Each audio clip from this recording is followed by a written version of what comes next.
નમસ્કાર દર્શક મિત્રો, સરદાર સંદેશ ન્યૂઝ ચેનલમાં હું ઉર્વી ગોર આપનું હાર્દિક સ્વાગત કરું છું। તો દર્શક મિત્રો, જોઈએ આજના સ્થાનિક સમાચાર। ગાંધીધામ શહેર અને તાલુકામાં 5 વર્ષ સુધીના બાળકોને પોલિયાના રોગથી સુરક્ષિત કરવાના હેતુથી પોલિયાના ટીપા પીવડાવવાનું અભિયાન શરૂ કરવામાં આવ્યું। રવિવારે શહેર અને ગ્રામ્ય વિસ્તારના 165 બૂથ પર 42,891 બાળકોને પોલિયાના 2 ટીપા પીવડાવવામાં આવ્યા હતા। 74% લક્ષ્યાંક પૂર્ણ થયા બાદ હવે 2 દિવસ બાકી રહી ગયેલા બાળકોને ઘેર ઘેર જઈ આરોગ્ય વિભાગનો સ્ટાફ પોલિયોના ટીપા પીવડાવશે। સૂત્રોમાંથી મળતી માહિતી મુજબ રવિવારે શહેર અને તાલુકાના 57,627 જેટલા 5 વર્ષ સુધીના બાળકોને પોલિયોના ટીપા પીવડાવવાનું અભિયાન શરૂ કરવામાં આવ્યું હતું। તો શહેરી વિસ્તારોમાં 125 બૂથ પર 500 કર્મચારી, 26 સુપરવાઇઝરની દેખરેખમાં 31,121 બાળકોને પોલિયોના ટીપા પીવડાવવામાં આવ્યા હતા, જ્યારે ગ્રામ્ય વિસ્તારમાં 10,770 બાળકોને પોલિયોના ટીપા પીવડાવવામાં આવ્યા હતા। આ કાર્યવાહીમાં તાલુકા હેલ્થ ઓફિસરના અંજનાબેન પાલ, અશ્વિનભાઈ બાપટ વગેરે સહયોગ આપ્યો હતો। એક બૂંદ જિંદગી કી। જી હા દર્શક મિત્રો, ગાંધીધામ સહિત સમગ્ર કચ્છના ગામે ગામ બાળકોને પોલિયાના ટીપા પીવડાવાયા। રાજ્ય સરકાર દ્વારા શરૂ કરવામાં આવેલા સઘન પલ્સ પોલિયો કાર્યક્રમ અંતર્ગત કચ્છમાં પોલિયો રવિવાર અન્વય પ્રથમ તબક્કામાં જિલ્લા આરોગ્ય વિભાગે 5 વર્ષ સુધીના કુલ 3 લાખથી વધુ બાળકોને રસીનો ડોઝ પીવડાવવા માટે સવારથી જ ગતિવિધિ તેજ કરી હતી।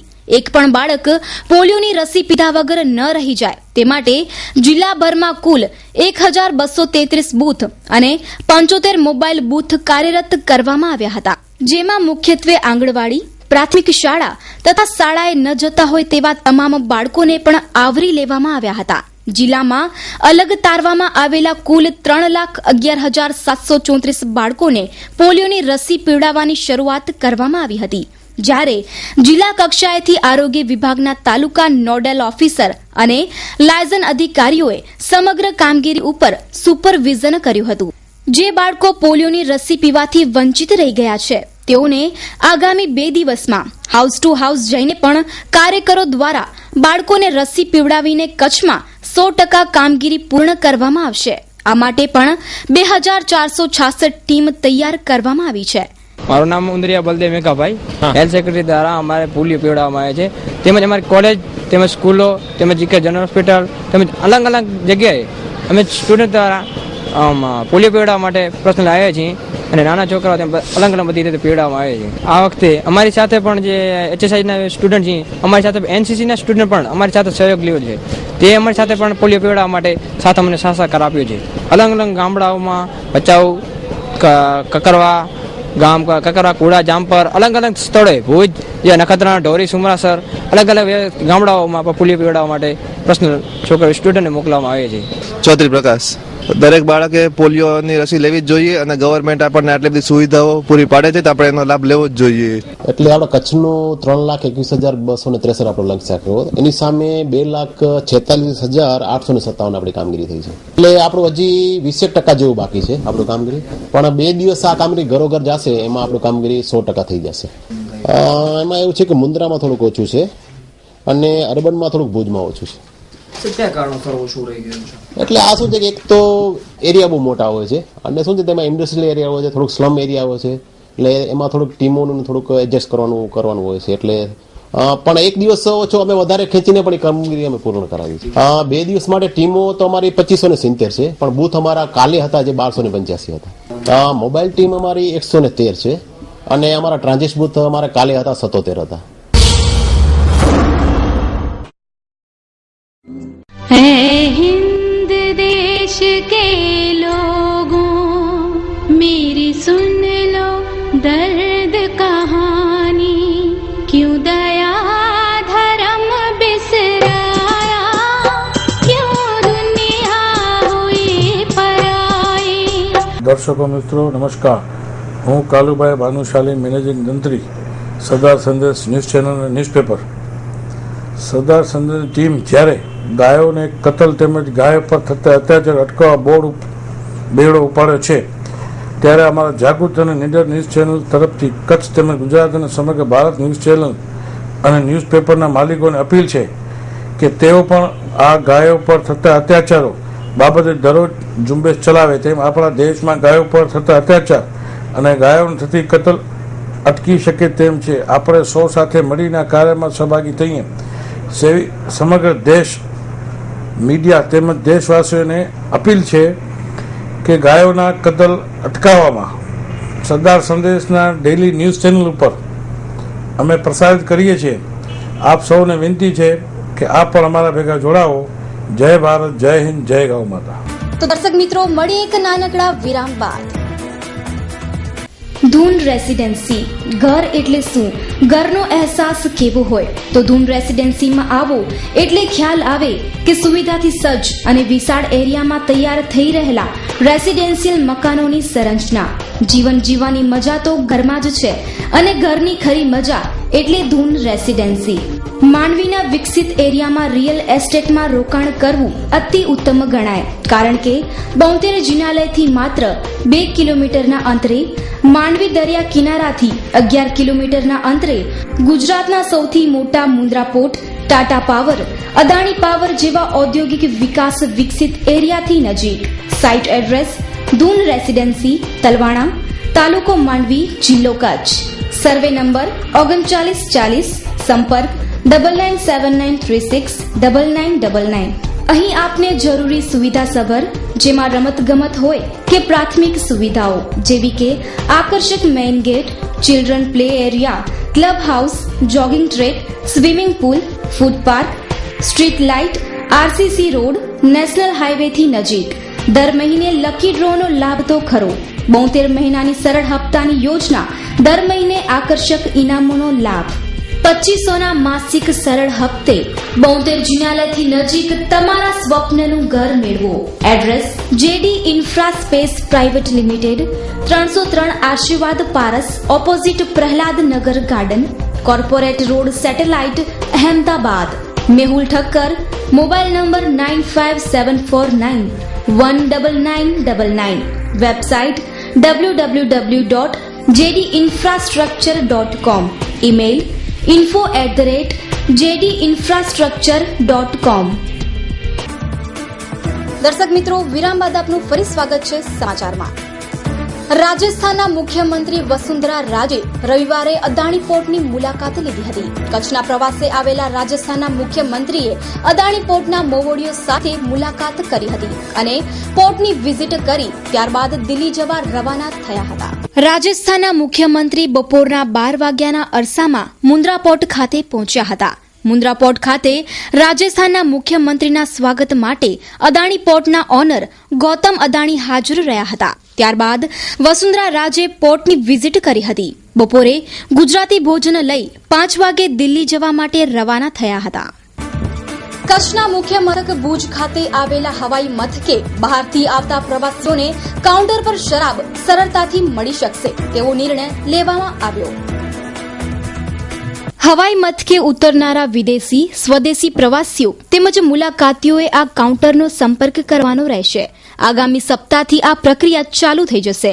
અમદાવાદના આંતરરાષ્ટ્રીય હવાઈ મથકે આવી પહેલ કરવામાં આવી હતી અને હાલમાં વડોદરા અને ભુજના એરપોર્ટ પર શરાબ પરવાનગી સામેલ થઈ ગઈ છે. રાજ્યના પ્રવાસનના વિકાસમાં શરાબનો મુદ્દો અવરોધરૂપ ન બને એ સુનિશ્ચિત બનાવવા આ પગલાં ભરવામાં આવી રહ્યા છે. હવાઈ યાત્રા કરનાર પ્રવાસીઓને શરાબ પરમિટની પ્રક્રિયામાં સમય ન બગાડે તે હેતુથી સરકારે આ નિર્ણય લીધો છે. વિદેશી પ્રવાસીઓ માત્ર પાસપોર્ટની ફોટોકોપી તેમજ ઘરેલુ પ્રવાસીઓએ તેમના ઓળખ કાર્ડ આપવા પડશે. એક વખત લાયસન્સ મળે એટલે તેઓ રાજ્યની કોઈપણ અધિકૃત શરાબની દુકાનેથી આલ્કોહોલ ખરીદી શકે છે. છેલ્લા 9 દિવસથી કચ્છના શ્વેત રણમાં ચાલી રહેલી રામકથા રવિવારના રોજ પૂર્ણ થઈ ગઈ છે. કાંડવાંડ ખાતે યોજાયેલી રામકથાના અંતિમ દિવસે મોટી સંખ્યામાં શ્રાવકોએ હાજરી આપી હતી. પૂજ્ય બાપુએ અંતિમ દિવસે શ્રાવ્ય ઘોષ કરતા કહ્યું હતું કે કથા વિસર્જન હોત હૈ. વાયબલ ફાઉન્ડેશન દ્વારા આયોજિત આ રામકથાના ઉપક્રમે માનસ મંગલ ભવનની પૂજ્ય મોરારી બાપુએ આધ્યાત્મિક છણાવટ કર્યા બાદ ઉપસંહાર આપતા કહ્યું કે જીવનમાં બધું જ મંગલ છે. તેમ છતાં 7 પ્રકારના મંગલ એવા છે જે શાશ્વત છે. તો પૂજ્ય બાપુએ વ્યાસપીઠ પરથી જણાવ્યું કે જો રણેશ્વર મહાદેવના મંદિરનું નિર્માણ કાર્ય અહીં રણમાં જ થાય તો મને ખૂબ જ રાજીપો થશે અને મેં તો અહીં સૂક્ષ્મ રીતે હૃદયમાં, ચિત્તમાં અને ભાવિકોના મનમાં રણેશ્વર મહાદેવની સ્થાપના જ કરી દીધી છે. આ કથાનું ફળ રણેશ્વર મહાદેવના ચરણોમાં સમર્પિત કરી મૃત્યુંજય મહાદેવને એવી પ્રાર્થના કરી હતી કે આ દેશના સીમાડા સાચવતા અને ઠંડી ગરમીમાં રાત દિવસ દેશવાસીઓની સુરક્ષા કરતા અને હંમેશા પરિવારથી દૂર વસતા સૈનિકોનું અને દેશની સીમાઓનું રક્ષણ ભૂતનાથ તમે કરજો તેમ બાપુએ વ્યાસપીઠ પરથી જણાવ્યું હતું. આ કથા દરમિયાન 1 લાખથી વધુ ભાવિકોએ પ્રસાદનો લાભ લીધો હતો. કથાના અંતિમ દિવસે અંદાજે 11,000થી વધુ લોકો આ રામકથાનો લાભ લીધો હતો. તો દર્શક મિત્રો, મળી એક નાનકડા વિરામ બાદ. સાઈ શ્રદ્ધા ટાઉનશીપ, એક સુંદર સપનાની જીવનશૈલી એટલે સાઈ શ્રદ્ધા ટાઉનશીપ.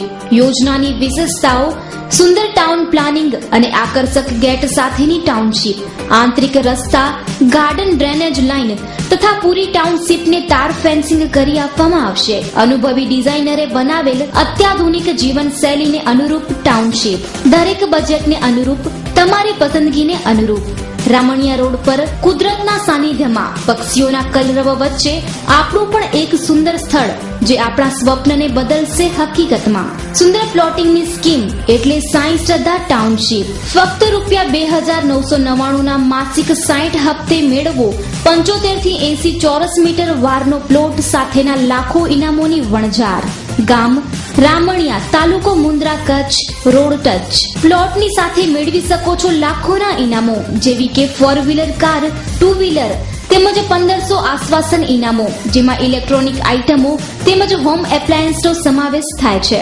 પ્લોટની ખરીદીથી ઇનામનો ભવ્ય ખજાનો મેળવો. અમારું સરનામું છે office number 24, corporate park, 2nd floor, plot number 102, sector number 8, Gandhidham, Kutch. Email info@sainshraddhainfra.com. Dhansukh S. Mirani 9825224672.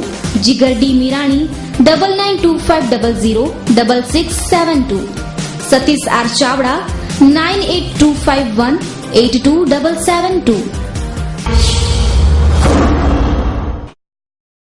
Mamuara ગામના રબારી સમાજના આગેવાનોએ આજે અધિક કલેક્ટરને આવેદનપત્ર આપી માથાભારે શખ્સની ચુંગાલમાંથી બચાવવા માંગ કરી છે.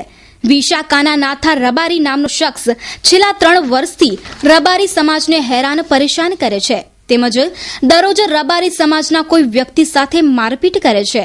આવા શખ્સ પર કાયદાકીય કાર્યવાહી થાય તેવી માંગ મમુઆરાના રબારી સમાજે અધિક કલેક્ટર પાસે કરી છે. ધનજીભાઈ, મમુઆરા રબારી સમાજમાંથી આવીએ છીએ. અમારી રજૂઆત એ હતી કે અમારા ગામની અંદર અમારી જ સમાજનો એક શખ્સ છે જે વિશાખાના રબારી કરીને જે બધા અમે મારામારી અને ધાકધમકી વધારે કરે છે. છેલ્લા 3-4 વર્ષથી એનો ત્રાસ છે. હા સાહેબ, અગાઉ 3 ફરિયાદ એના ઉપર નોંધાયેલી છે, છતાં એના ઉપર કોઈ પગલાં લેવામાં આવ્યા નથી અને ઉપરથી કોઈ ગરીબ માણસોને ધાકધમકી કરીને ઉપરથી ખોટી સાચી ફરિયાદો કરી આવે. આજે અમે કલેક્ટર ઓફિસે આવ્યા સાહેબ. કલેક્ટર સાહેબને આવેદનપત્ર આપ્યું ને જેમ બને એમ જલ્દીથી જલ્દી એના ઉપર કડક કાર્યવાહી થાય તેવા પગલાં લેવા વિનંતી કરી છે કલેક્ટર સાહેબને અમે. મહાશિવરાત્રીના ઉત્સવની ભવ્ય રીતે ઉજવણી કરવા સનાતન હિન્દુ શોભાયાત્રા સમિતિના નેજા હેઠળ સમસ્ત હિન્દુ સમાજના આગેવાનોની એક મીટિંગ યોજાઈ. ગત વર્ષે ખૂબ જ ભવ્ય રીતે મહાશિવરાત્રી મહોત્સવનું આયોજન કરાયું હતું. આ વર્ષે પણ તારીખ 17/2/2014ના મહાશિવરાત્રી પર્વની ઉજવણી માટે ભુજની ગોસ્વામી સમાજની વાડીમાં એક મીટિંગનું આયોજન કરાયું. શિવરાત્રી પહેલા તેની ઉજવણીના ભાગરૂપે બાઇક રેલી તથા અન્ય કાર્યક્રમ કરાશે. આ બાબતે વિવિધ આગેવાનોએ પોતાના મંતવ્યો વ્યક્ત કર્યા.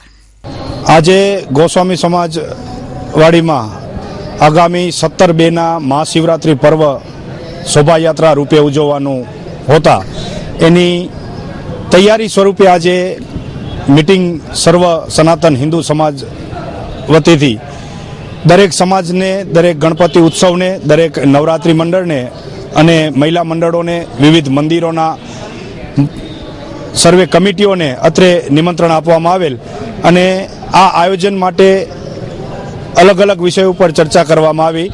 ખૂબ સારો આ વર્ષે પણ પ્રતિસાદ આ પહેલી મિટિંગથી જ મળી રહ્યો છે અને સમસ્ત સનાતન હિન્દુ સમાજ શોભાયાત્રા સમિતિ વતીથી અત્રેથી હું આહવાન કરું છું કે જે પ્રોગ્રામો મહાશિવરાત્રિ ઉત્સવ પહેલા યોજાય, જેવી કે બાઇક રેલી છે, મહિલાઓની બાઇક રેલી છે, વિવિધ મિટિંગો છે, ફળિયામાં જે ગયે વખતે અમે મિટિંગ કરી હતી એ રીતે આ વર્ષે પણ અમે દરેક ફળિયામાં જઈને સામેથી મિટિંગનું આયોજન કરીએ છીએ. એનામાં અમને પૂરતો ગયે વર્ષે પણ સાથ સહકાર મળ્યો હતો, એવો જ સાથ સહકાર આ વર્ષે પણ મળશે એવી દરેક હિન્દુ સમાજના પ્રતિનિધિઓને અમારી અપીલ છે. મીડિયાના માધ્યમથી આપ સૌ હિન્દુઓને હું એટલું જ કહેવા માંગુ છું કે ગયે વખતે જે મહાશિવરાત્રિનું જે ભવ્ય આયોજન કરેલું હતું એથી સવિશેષ આ ફેરે પણ વધુમાં વધુ યુવાનો જોડાય એ બધાને અપીલ હું કરું છું આપના માધ્યમથી.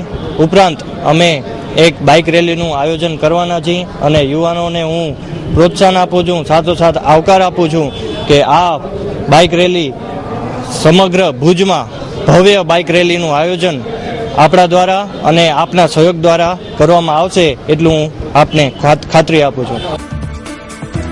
ગુજરાતમાં કથળી ગયેલ કાયદો વ્યવસ્થાના વિરોધમાં કોંગ્રેસે ગાંધીજીની પ્રતિમા પાસે મૌન પાડી મીણબત્તી ચલાવી.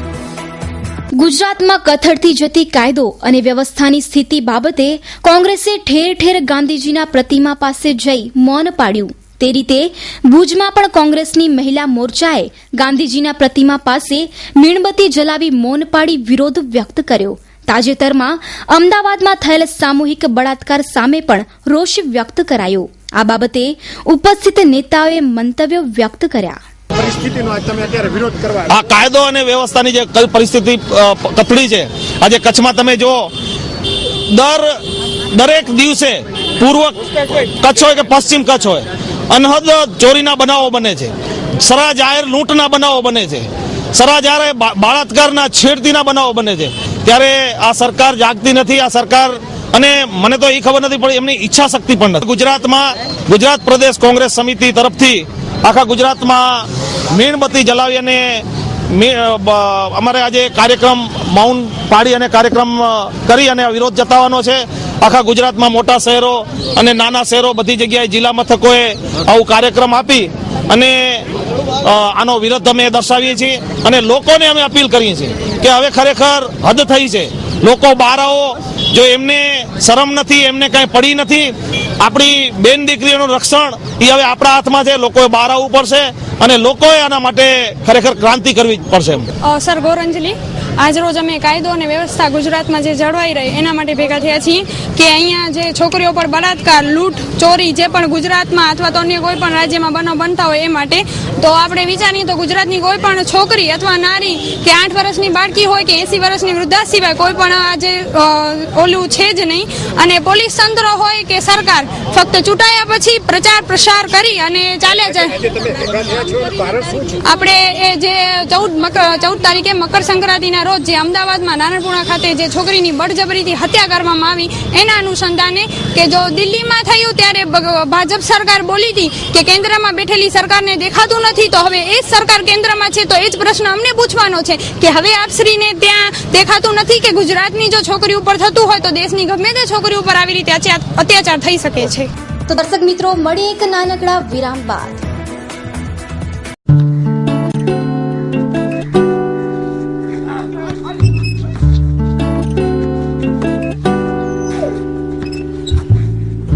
Just you, just me. I think that's all we need. What's your favorite game. You have a beautiful name. Just talk to you is all I wanna do all day. Just you, just me. I think that's all we need. ભારતીય જળ સીમામાં અન્ય દેશના લોકોને માછીમારી કરવાની છૂટ આપવાના સરકારના નિર્ણય સામે માછીમારોએ દેશવ્યાપી હડતાલ કરી છે, જેમાં કચ્છના માછીમારો પણ જોડાયા છે. ગુજરાતના 25,000 બોટોનો ખડકલો દરિયા કાંઠે કરી દીધો છે. કચ્છમાં જખૌ બંદરે 600 બોટો લાંગરી છે. આ હડતાલથી મત્સ્ય ઉદ્યોગમાં કરોડો રૂપિયાનું નુકસાન થવાની શરૂઆત થઈ છે. ફેડરેશન ઓફ ફિશરીઝ દ્વારા ગુજરાતમાં હડતાલનું એલાન અપાયું છે.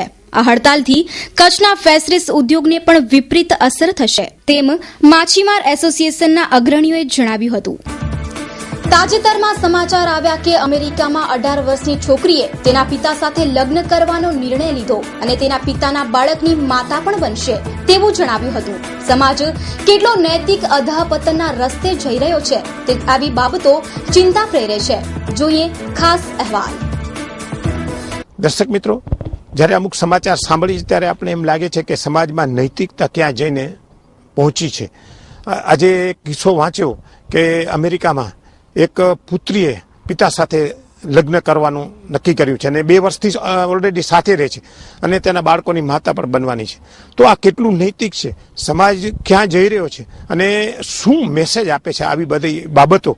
તો આપણી પાસે ભુજની ગર્લ્સ કોલેજના કેટલાક ટીચર્સ આપણી સમક્ષ હાજર છે. તેઓ બહુ જ પુખ્ત છે અને एवं विचारों पर सारी रीते पोताना व्यक्त करसे कि क्या समाज जैन. मेरा नाम अनीता वर्मा. देखा जाए तो ये समाज को एक गलत संदेश पहुंचा रहा है, क्योंकि पिता और पुत्री की जो संबंध है वो मर्यादा के बंधे हुए पवित्र संबंध है. अगर पिता पुत्री इस तरह के संबंधों में बंधेंगे तो दूसरे संबंधों की तरफ तो हम क्या सोच सकते, वो कुछ सोच ही नहीं सकते. बहुत ही गलत हमें ये नेगेटिव, सकारात्मक जगह नकारात्मक दृष्टि की तरफ ये लेके जाता है. मैं तो ये कहूँ कि एक पिता के दिमाग में ये बात आनी भी नहीं चाहिए कि वो अपनी पुत्री के साथ इस तरह के संबंध स्थापित करे, क्योंकि वो उसी का एक अंश है. और साथ में पुत्री को भी जब पिता जीवन से इतनी छोटी से लेकर बड़ी करता है, जवान बनाता है, तब तक पिता उसे आशीर्वाद के रूप में देखता है, अपने संतान के रूप में देखता है. तो पुत्री को भी ये कर्तव्य है कि वो इस दृष्टि से ना देखकर एक आदरणीय व्यक्ति के रूप में देखे उसे. और इस पर मैं जहाँ तक वो इस ऐसे संबंधों पर रोक लगाने की बहुत अति आवश्यकता है, नहीं तो हमारा समाज पहले से गर्क में जा रहा है और ज्यादा गर्क में जाएगा. मारू नाम ठक्कर वैशाली है. સાંભળ્યું, વાંચ્યું, ઘણું દુઃખ થયું. દરેક સ્ત્રી, આપણો આખો સમાજ જ્યારે 2 જાતિઓમાં વહેંચાયેલો છે, સ્ત્રી અને પુરુષ, તો સ્ત્રી પાસે ઘણા બધા સંબંધો છે, ભાઈ છે, પપ્પા છે, કાકા મામા, જે પણ સંબંધો છે. જો આવું વારંવાર થતું રહેશે તો સમાજ ખાલી સ્ત્રી અને પુરુષનો બની જશે. ત્યાં કોઈ ફાધર નહીં હોય, કોઈ બ્રધર નહીં હોય. તમારી સામે આવનારો દરેક વ્યક્તિ ખાલી પુરુષ હશે. વિચાર કરો કેટલા મોટા પ્રમાણમાં પરિવર્તન, અને આ કોઈ સારું નથી, ક્રાંતિ નથી. આ આપણે અધોગતિ તરફનું એક વલણ છે, વિકૃતિ કહી શકાય અને સામાન્ય રીતે. પિતૃદેવો ભવ, આપણો સમાજ છે, આપણો ઇતિહાસ વિચારો. પિતૃદેવો ભવ, ભગવાન સમાન ગણ્યા છે ફાધરને. એ છોકરી કરતા કદાચ નાની ઉંમરની હોય, ચલો 18 વર્ષ ગણી લઈએ છે, એ વિચારી નથી શકતી. એના ફાધર છે એ તો વિચારી શકે છે. એ આટલી મોટી એજના હશે ત્યારે એ ફાધર હશે. જેને એ ભગવાનનો દરજ્જો આપવામાં આવતો હોય, એની સાથે એનું આવું વર્તન કયા સમયે આપણે સાચું કહી શકીએ, યોગ્ય કહી શકીએ. આપણો સમાજ આનાથી વધુ ને વધુ દૂર રહે એ જ આપણા માટે સારું છે, મહત્વનું છે. જેમ આપણે બધું જેમ કે કહીએ છીએ કે વિશ્વના બીજા દેશોનું જેમ આપણે વધુ ને વધુ અપડેટ થતા રહીએ છીએ, તો કમસે કમ આ બાબતથી ભારતીય સંસ્કૃતિ બહુ જ દૂર રહેવી જોઈએ. મીરા દૈયા. બહારના દેશોમાં કદાચ જે થાય એ, પણ એટલો તો મને વિશ્વાસ છે જ કે ભારતમાં તો કોઈ દિવસ આવું થઈ જ ન શકે. કારણ કે આપણી જે ભારતીય સંસ્કૃતિ છે, જેમ બેને કહ્યું એમ કે ભાઈ પિતૃદેવો ભવો, માતૃદેવો ભવો, એ ભારતમાં તો આપણે ભગવાન સમાન પિતાનો દરજ્જો છે જ. તો ભારતીય પ્રથામાં તો પિતા અને પુત્રી વચ્ચેનો એક અલગ જ સંબંધ છે કે પિતા અને એક પુત્રી એક આદર્શ તરીકે જ જોતી હોય છે, અને એનામાં કોઈ દિવસ એવી કલ્પના કરી શકે જ નહીં. અને એના માટે કરીને જયારે આવું સાંભળ્યું છે તો આપણે ઈચ્છીએ કે ભારતમાં કોઈ દિવસ એ પ્રથા લાગુ પણ ના પડે, વર્લ્ડમાં બી આવું ના રહે. સ્વાઇન ફ્લૂથી લોકો ભયભીત થયા. કચ્છમાં સ્વાઇન ફ્લૂ પર કાબુ મેળવવા આરોગ્ય તંત્ર નિષ્ફળ. જ્યારે કોઈ પણ રોગ ઉપાડો લે ત્યારે જ આરોગ્ય તંત્ર જાગે છે. બાકીના દિવસોમાં તો ઊંઘતું જ જોવા મળે છે, જે બાબત લોકોના સ્વાસ્થ્ય માટે યોગ્ય કહી શકાય નહીં. શરૂઆતથી જ તંત્ર જો જરૂરી વ્યવસ્થા કરી દીધી હોત તો સ્વાઇન ફ્લૂનો આંકડો 29 પર પહોંચ્યો ન હોત. ઠંડી વધતાની સાથે જ સ્વાઇન ફ્લૂના રોગે પણ પોતાનો સકંજો મજબૂત બનાવ્યો છે, જેને કારણે રવિવાર સુધીમાં 26 જેટલા દર્દીઓ સ્વાઇન ફ્લૂનો ભોગ બની ચૂક્યા છે. ત્યારે રવિવારે વધુ 3 કેસના પરીક્ષણમાં પોઝિટિવ લક્ષણો જોવા મળતા સ્વાઇન ફ્લૂના દર્દીઓનો આંક 29 ઉપર પહોંચ્યો છે. આશ્ચર્યની વાત તો એ છે કે દિન પ્રતિદિન વધતા જતા સ્વાઇન ફ્લૂના કેસ ઉપર બ્રેક મારવા માટે જિલ્લાનું આરોગ્ય તંત્ર ઊંધા માથે કામ કરી રહ્યું છે, છતાં પણ કોઈ અસર થતી નથી. અત્યાર સુધીમાં લેવાયેલા નમૂનાઓમાંથી 26 પોઝિટિવ આવ્યા છે. તે પૈકી એકનું મોત થયું છે. સામાન્ય રીતે ફેબ્રુઆરી-માર્ચમાં દેખાતો સ્વાઇન ફ્લૂ જાન્યુઆરીથી જોવા મળતા સંબંધિત વર્તુળોમાં ચિંતા પ્રસરી જવા પામી છે. હાલમાં તાલુકા હેલ્થ ઓફિસ દ્વારા ઘરોઘર દવા આપવાની કામગીરી શરૂ કરવામાં આવી છે.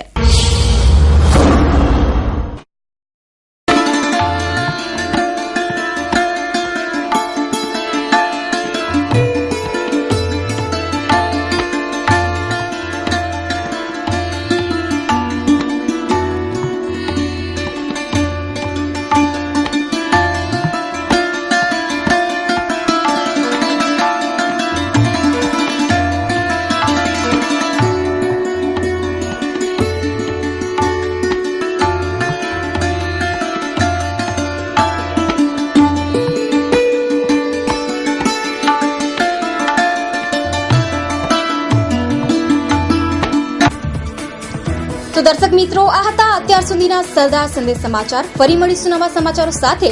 ત્યાં સુધી ઉર્વી ગોરને રજા આપશો. નમસ્કાર.